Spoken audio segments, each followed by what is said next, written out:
जगमोहन ब्लोखरा हो, हिमाचल दर्पण हो या कोई भी बुक हो, उसमें से अगर आप पढ़ोगे भी तो आपको सिर्फ जो इम्पोर्टेंट पॉइंट्स ही मिलेंगे वो मैंने यहाँ पर ऐड किए हुए हैं। तो चलिए वीडियो को शुरू करते हैं। तो सबसे पहले बात करते हैं लाहौल स्पीति की। जो लाहौल स्पीति की हिस्ट्री है उसको 3 पार्ट में डिवाइड किया गया है, प्राचीन, मध्यकालीन और आधुनिक। तो मतलब हम पहले प्राचीन हिस्ट्री पढ़ेंगे यानी कि इतिहास, फिर मध्यकालीन इतिहास पढ़ेंगे और फिर आधुनिक इतिहास पढ़ेंगे। जो हम वो पढ़ेंगे हम मेन पॉइंट्स के बारे में। वैसे तो जगमोहन ब्लोखरा में बहुत कुछ दिया गया है, बट वो एग्ज़ाम के पॉइंट ऑफ व्यू से उतना इम्पॉर्टेंट नहीं है। अगर आप उसको भी पढ़ते हो तो भी आपके पास यही पॉइंट इम्पॉर्टेंट सेपरेट आउट होंगे, तो इसलिए मैंने यहाँ पर इम्पॉर्टेंट पॉइंट ही आपको बताए हैं। तो सबसे पहले बात करेंगे हम प्राचीन इतिहास के बारे में।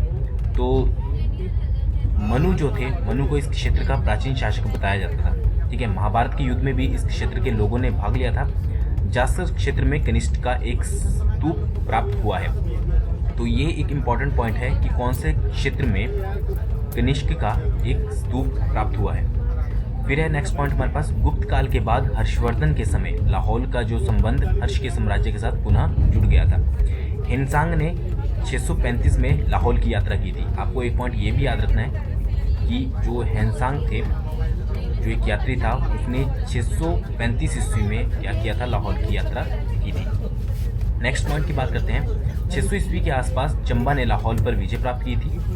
हिनसांग के अनुसार स्पीति पर सेन राजाओं का राज था और जिसका पहला राजा था समुद्रसेन।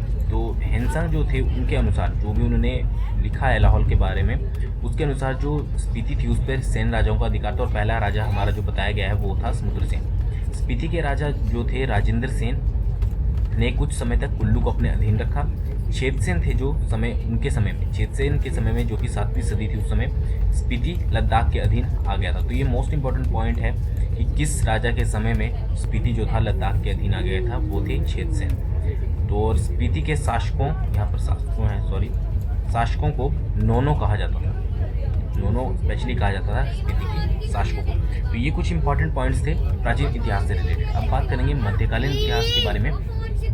तो जो 8वीं सदी में लाहौल कश्मीर का भाग बन गया था। जो हमारा लाहौल था वो 8वीं सदी में कश्मीर का भाग बना।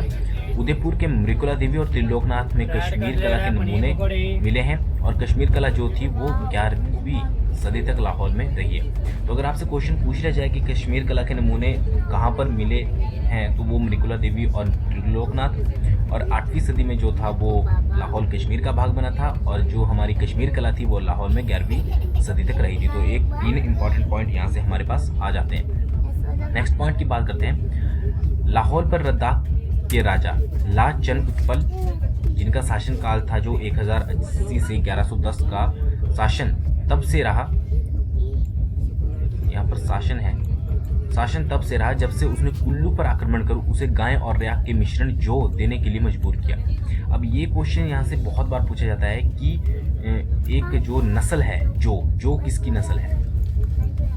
ठीक है, ये क्वेश्चन पूछा जाता है जो किसकी नस्ल है, तो वो है गाय और याक, यानी कि जो गाय होती है प्लस याक के मिश्रण को कहते हैं हमारे पास जौ।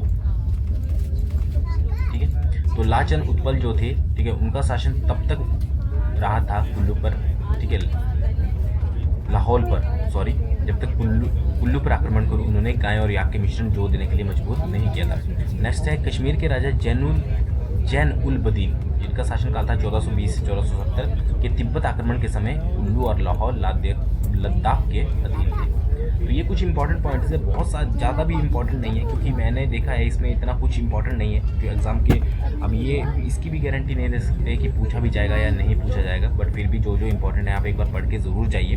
बस आपको मेन क्या रखना है, जो इसकी मॉडर्न हिस्ट्री यानी कि आधुनिक इतिहास इसका, उसमें थोड़े पॉइंट याद रखने कि कब जिला बना था वो भी हम पहले डिस्कस कर चुके हैं।